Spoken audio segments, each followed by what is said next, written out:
Olá! Hoje a nossa conversa vai mergulhar nas lições, olha, realmente surpreendentes de Pontos e Contos, uma coletânea de parábolas do Espírito Irmão X. É um convite para a gente explorar uma visão que desafia e muito as expectativas mais comuns sobre a vida após a morte. E para começar, vamos com essa pergunta, que é o centro de tudo e é um tanto contraintuitiva. E se o objetivo final não for o descanso? E se for, na verdade, a continuação do crescimento e do serviço? É um pensamento que muda tudo, né? O ponto de partida para muita gente é essa ideia. A fé como se fosse um caminho direto para uma recompensa no céu, para o descanso eterno. É uma visão que traz conforto, claro. Mas as parábolas que a gente vai analisar aqui, elas nos convidam a olhar bem além disso. E o primeiro desafio a essa crença já aparece logo de cara na parábola As Portas Celestes. Ela nos mostra um grupo de pessoas de fé que chegam no plano espiritual esperando justamente receber essa recompensa. Assim que chegam, o emissário de luz começa a questioná-los. E a primeira pergunta vai direto ao ponto. É a mais fundamental de todas. Um teste à essência da fé que eles diziam ter. A resposta deles é surpreendente, direta, honesta e, de certa forma, chocante.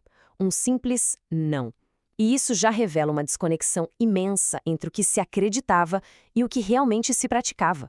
O emissário, então, continua, investigando agora a capacidade de perdoar, outro pilar central dos ensinamentos que aquele grupo afirmava seguir. E, de novo, a mesma resposta negativa. Um padrão começa a ficar muito claro aqui, mostrando que as lições mais importantes, na verdade, não foram internalizadas. A última pergunta foca no serviço, na solidariedade, na compaixão em ação. Será que eles viveram o princípio de ajudar uns aos outros? E com esse terceiro não, o padrão se fecha.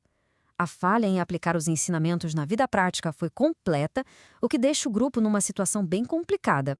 Então, aqui é que a ficha cai. A fé sem obras, sem ação, é vazia. Mas o mais interessante é que o emissário não os condena. Ele apenas os instrui com uma lógica que faz todo sentido. Voltai e aprendei.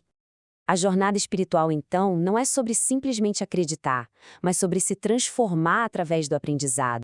Agora, vamos mexer com outra expectativa bem comum, a ideia de que a morte é o fim do trabalho. A história Morrer para Descansar vai direto nesse ponto. O que a gente vê aqui é um contraste gritante. De um lado, o sonho de um paraíso onde não se faz nada. Do outro, a realidade que o livro descreve. Uma vida de serviço ativo, de deveres imensos, de responsabilidades que continuam. Ou seja, a morte não é uma aposentadoria, mas sim uma mudança de função. Vamos em frente com a próxima lição, para ver como isso se desenrola. O foco agora sai do que se faz para a intenção por trás de cada ação. E a parábola A Maior Dádiva, que se passa no Templo de Jerusalém, ilustra isso de um jeito brilhante. Primeiro, a gente vê a oferta de um levita rico, 200 moedas de ouro. É uma doação enorme que impressiona todo mundo. Mas é um presente que vem do excesso, daquilo que sobra. Logo em seguida, uma viúva muito pobre se aproxima. A oferta dela é quase nada em valor de dinheiro, só 2 moedinhas. Mas era tudo o que ela tinha para o próprio sustento. E é aí que Jesus oferece uma perspectiva que muda tudo. Ele ensina que o valor de um presente não está na quantidade, mas no sacrifício que ele representa. A doação da viúva, que veio da necessidade dela, tinha um valor espiritual imensamente maior.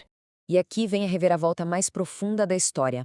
A maior de todas as dádivas não foi o dinheiro, nem o que vinha do excesso, nem o que vinha da necessidade.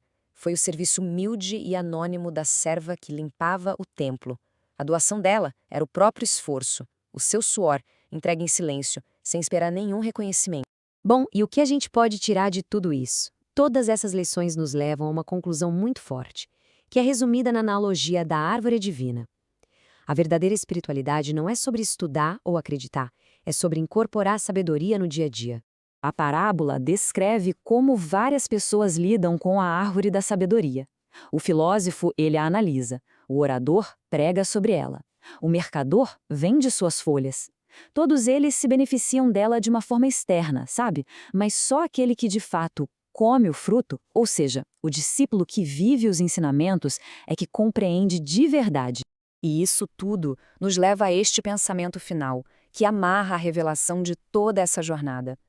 O propósito não é ganhar uma recompensa ou ser entendido pelos outros. O verdadeiro objetivo é encontrar significado e crescimento através da ação desinteressada. A jornada espiritual é um trabalho constante, não para provar algo para o mundo, mas para compreender a si mesmo e o universo.